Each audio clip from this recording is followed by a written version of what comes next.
அனைவருக்கும் என்னுடைய அன்பான வணக்கம். அருமை சொந்தங்களே, உங்கள் அனைவருக்கும் அண்ணாமலை தம்பியாக 80வது சுதந்திர தின நல்வாழ்த்துக்களை தெரிவித்துக் கொள்கின்றேன்.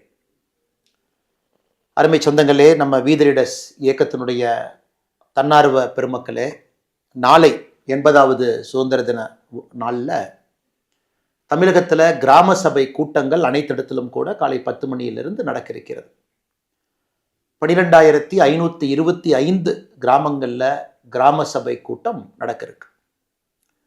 நாம் வீதி லீடர்ஸ் அமைப்பினுடைய மிக முக்கியமான நோக்கமே அடிப்படை மாற்றத்தை நோக்கி நம்முடைய அமைப்பு சென்று கொண்டிருக்கிறது. மாறுவோம் மாற்றுவோம் என்கின்ற ஒரு முழக்கத்தோடு நாம் களத்தில் இருக்கின்றோம். ஸோ ஒரு கிராம சபை கூட்டத்திலும் கூட நம்முடைய வீதி லீடர்ஸ், வாலண்டியர்ஸ், தன்னார்வ நண்பர்கள் பங்கேற்பது மிக மிக அவசியமாகிறது.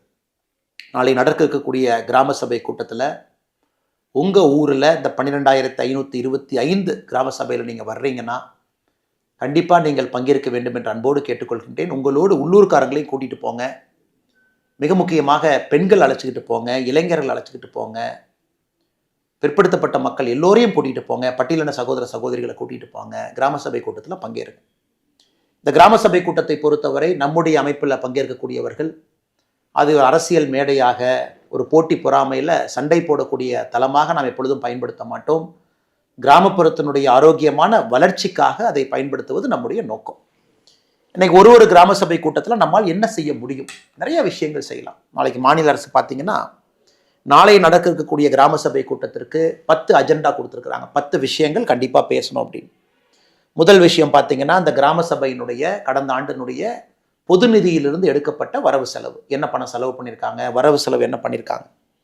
இரண்டாவது பொருள் பார்த்தீங்கன்னா, மகாத்மா காந்தி தேசிய ஊரக வேலைவாய்ப்பு வளர்ச்சி திட்டம் இன்னைக்கு விபி ராம்ஜி அப்படிங்கிற பேரில் இருக்குது.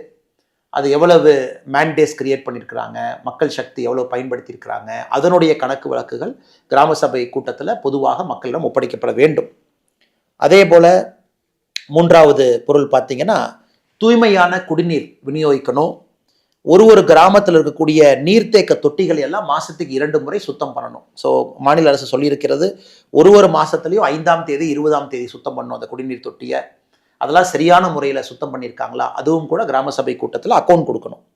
அதே போல் 4வது பொருள் பார்த்தீங்கன்னா, அனைத்து கிராம அண்ணா மறுமலர்ச்சி திட்டம், அதில் என்ன திட்டத்தில் என்னெல்லாம் உருவாக்கியிருக்கிறாங்க அதையும் மக்கள் முன்பு கிராம சபை கூட்டத்தில் வைப்பாங்க.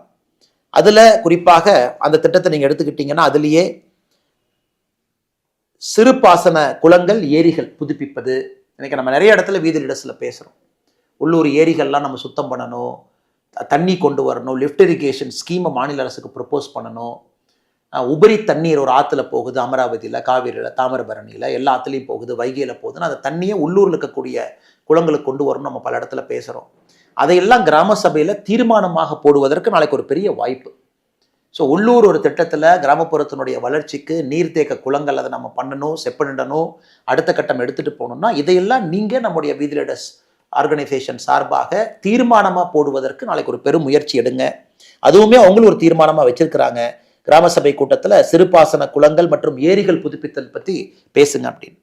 அதே போல் 6வது பொருள் ஜல்ஜீவன் திட்டம், மத்திய அரசினுடைய, மோடி அரசினுடைய ஒரு வீட்டுக்கும் குடிதண்ணீரை பொறுத்தவரை பைப்பு மூலமாக போகணும். அதை பற்றி விவாதித்தல், அது கரெக்டாக வந்திருக்கா, இல்லை கரப்ஷன் நடந்திருக்கா, எத்தனை வீட்டுக்கு தண்ணி போயிருக்கு, கரெக்டாக போகுதா, அதையும் பேசுவதற்கு ஒரு வாய்ப்பு.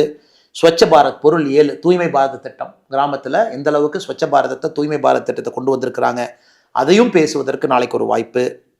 அதை தாண்டி 8வது பொருள் பார்த்தீங்கன்னா, தமிழ்நாடு மகளிர் மேம்பாட்டு நிறுவனம், அந்த நிறுவனத்தினுடைய கருத்துக்களை பேசுவாங்க. குறிப்பாக பெண்களுக்கான என்னென்ன திட்டங்கள் இருக்குது, ஆடு மாடு கோழி வளர்ப்பு, அந்த திட்டத்தில் பெண்கள் பயனாளிகளுக்கெல்லாம் என்ன கொடுத்துருக்குறாங்க, பயனாளிகள் எப்படி கண்டுபிடிச்சிருக்கிறாங்க, எப்படி ஐடென்டிஃபை பண்ணியிருக்காங்க, இதையும் பார்ப்பதற்கு ஒரு வாய்ப்பு. அதே போல் தீன்தயாள் உபாத்யா கிராமப்புற திறன் பயிற்சி திட்டம், ஒரு கிராமத்துக்கும் மத்திய அரசு ஃபண்டட் ட்ரைனிங் ஸ்கில் ப்ரோக்ராம். கிட்டத்தட்ட அங்கே தகுதி பெற்ற இளைஞர்கள் 18 வயசுலேருந்து 35 வயது இருக்கக்கூடிய இளைஞர்களுக்கு வேலை வாய்ப்போடு வரக்கூடிய விஷயங்கள், அதையும் கிராம சபை கூட்டத்தில் பேசுவாங்க. அதே போல் கால்நடை பராமரிப்பு துறை, அவங்களும் இதெல்லாம் பேசுகிறாங்க. நாளைக்கு அவங்களும் ஒரு பொருள் 9ஆக இருக்குது, 9th அஜெண்டாவாக இருக்குது. அதே போல் 10வது அஜெண்டா பார்த்தீங்கன்னா வேளாண்மை துறை, அவங்களும் என்ன வச்சிருக்கிறாங்க, பயனாளிகள் எப்படி ஐடென்டிஃபை பண்ணாங்க, அக்ரிகல்ச்சர் ரிலேட்டட் ஸ்கீம்ஸ் என்ன இருக்குது, PM கிசான் சம்மான் நிதி, பாரத பிரதமருடைய ஒரு விவசாயிகளுக்கும் 6000 ரூபாய் சிறு குறு விவசாயிகள். இந்த 10 பொருள் இருக்கு. 11வது பொருள் நீங்க பேசக்கூடிய விஷயங்கள்.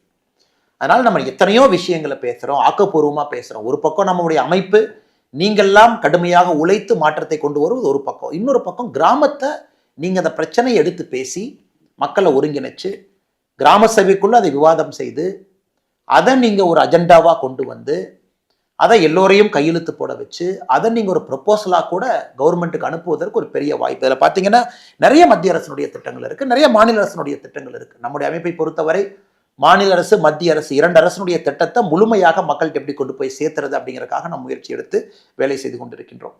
அதனால் அருமை சொந்தங்களே, நாளைக்கு யாரெல்லாம் அவைலபிளாக இருக்கிறீங்க, யாருனாலாம் முடியுமோ நீங்கள் ஆகஸ்ட் 15ஆம் தேதி 2026 12525 கிராமங்கள் நடக்கக்கூடிய கிராம சபை கூட்டத்தில் நீங்கள் போகணும், பங்கேற்கணும்.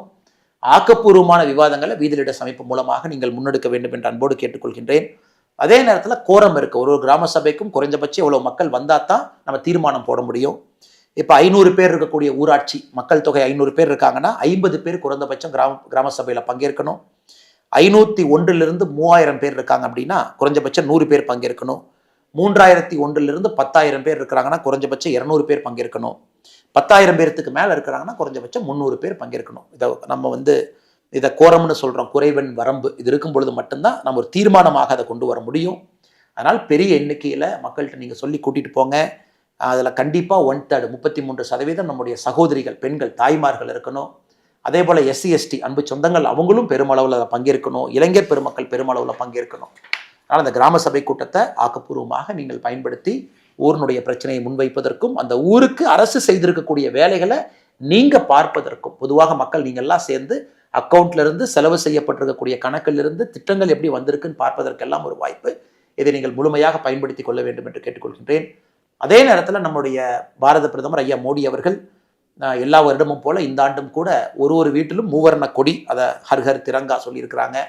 அதையும் கூட ஒரு இந்திய குடிமகனாக ஒரு தேசப்பற்றோடு உணர்ச்சியோடு நம்முடைய எல்லா வீட்டிலும் கூட வீத லீடர்ஸ், வாலண்டியர்ஸ் நம்ம எல்லோருமே ஒரு தேசிய கொடியை நாளைக்கு ஆகஸ்ட் 15ஆம் தேதி நம்முடைய வீட்டில் ஏற்றணும். அல்லது குறைந்தபட்சம் ஒரு தேசிய கொடியை நம்ம கட்டி வைக்கணும். மக்கள் பார்க்கிற பார்வையாக அந்த தேசிய கொடி இருக்கணும். அதே போல் மாநில அரசினுடைய திட்டங்கள், மத்திய அரசினுடைய திட்டங்கள் முழுமையாக கொண்டு போய் சேர்ப்பதற்கு இந்த நாளை பயன்படுத்தி கொள்ளுங்கள். நன்றி, வணக்கம்.